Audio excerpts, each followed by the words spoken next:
The theorist that I will be doing my presentation on is Mary F. Belenky. Brief history on Mary Belenky. Change has always been a part of higher education.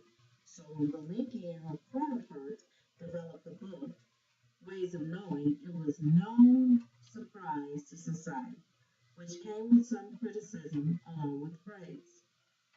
In the 60s and the early 70s, there was a radical shift in the higher education.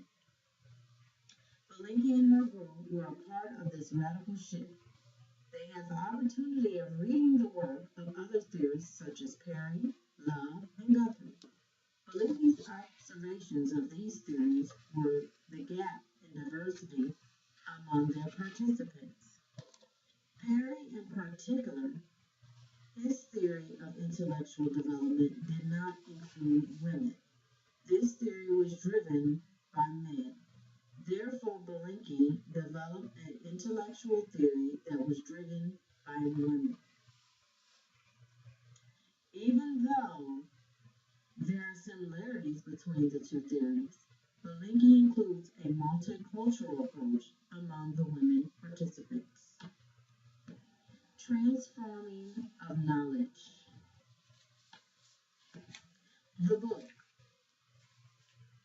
Belenky, Clancy, Goldberger, and Terrell examined in their book how their assumptions of how these women knowledge relates to how they view themselves as it relates to their world.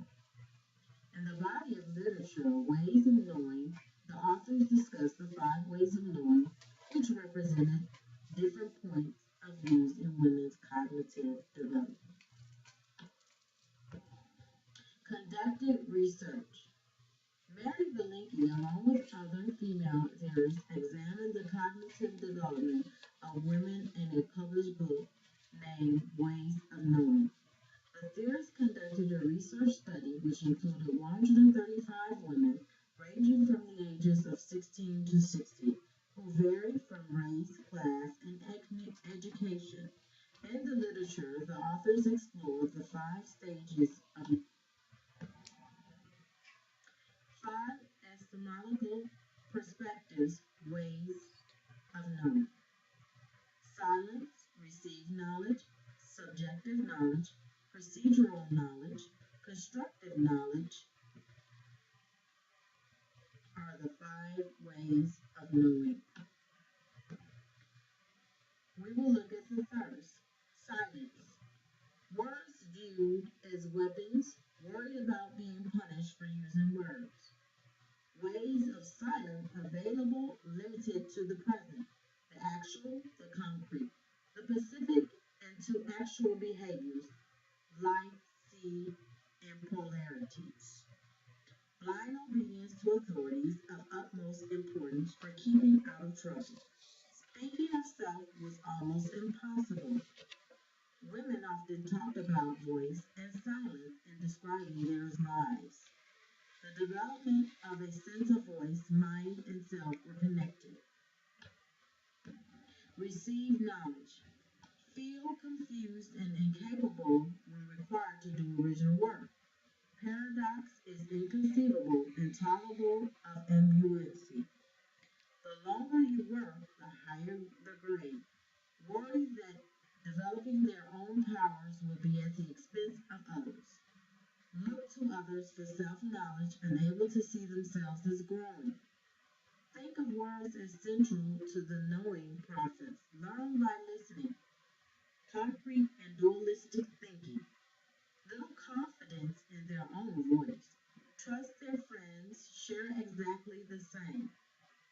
Thoughts and experiences act to think of authorities, not friends, as sources of truth.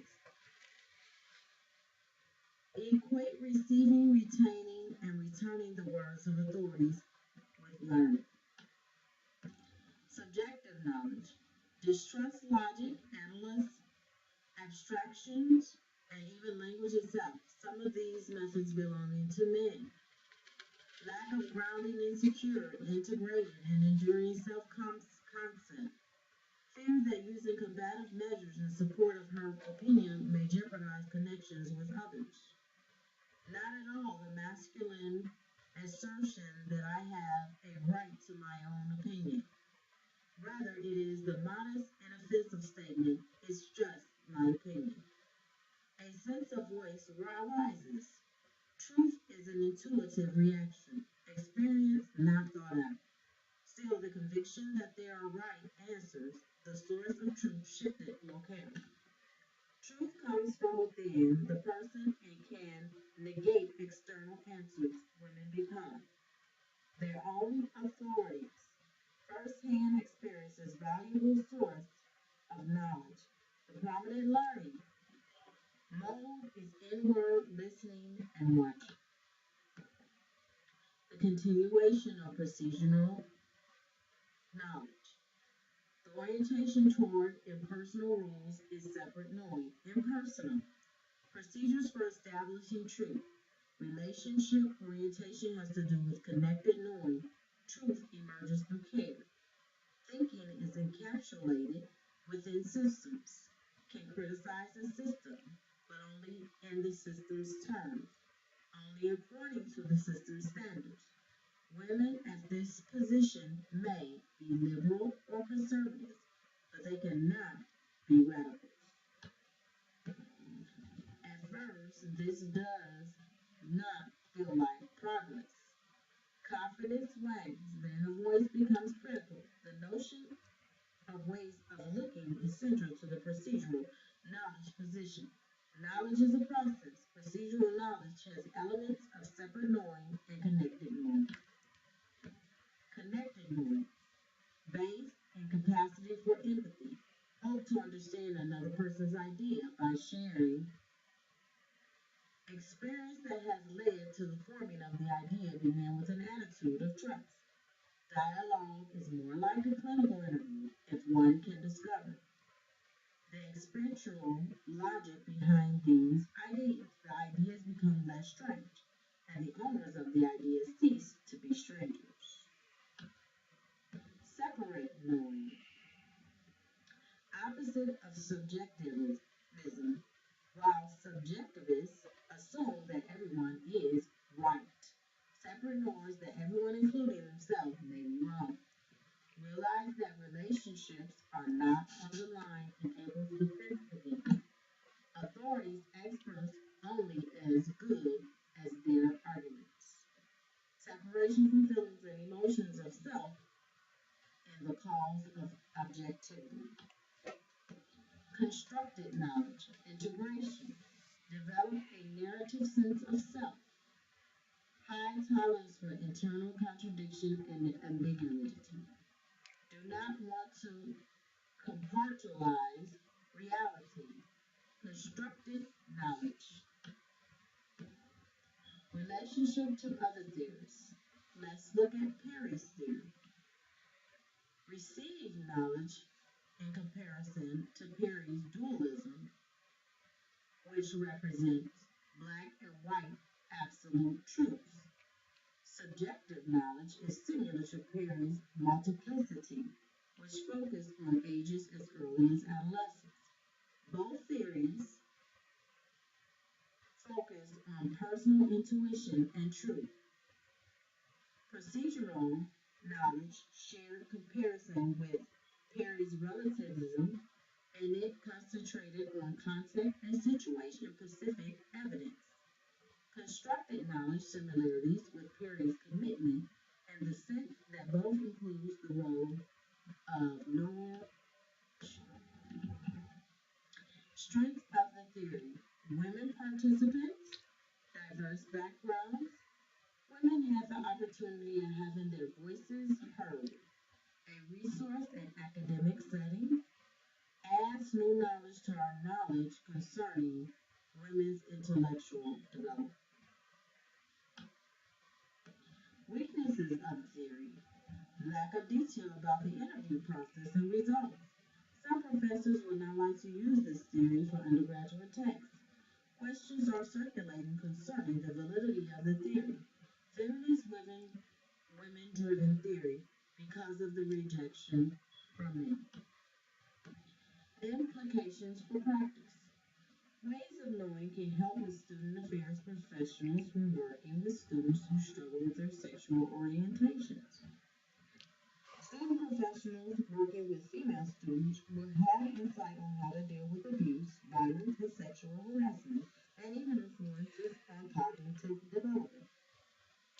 Explore the disconnection from authority experienced by some women. Student professionals can nurture the voices of those female students who experience their voices being silenced. Theory and diversity. The theory's foundation embraces diversity in women from various backgrounds, which includes race, age, class, and education. Although these implications may be applicable to men, given the focus of the research, they address in regard to women. Therefore, student professionals can implement this theory when working with students from various backgrounds, including men. The conclusion. The work of Belenky has brought forth a direct challenge for some, and others have embraced philosophically based on research conducted with women. The claims that most intellectual models were developed by the male experience triggered Belenky in cohorts to implement the ways of knowing. The authors set out to correct this problem by conducting their own research, which consisted of interviewing 135 women, mostly college students, who were diverse in age, class, and ethnicity. The researcher listened to what was important with their subjects. There were 5 categories that were assessed on how women process truth and reality.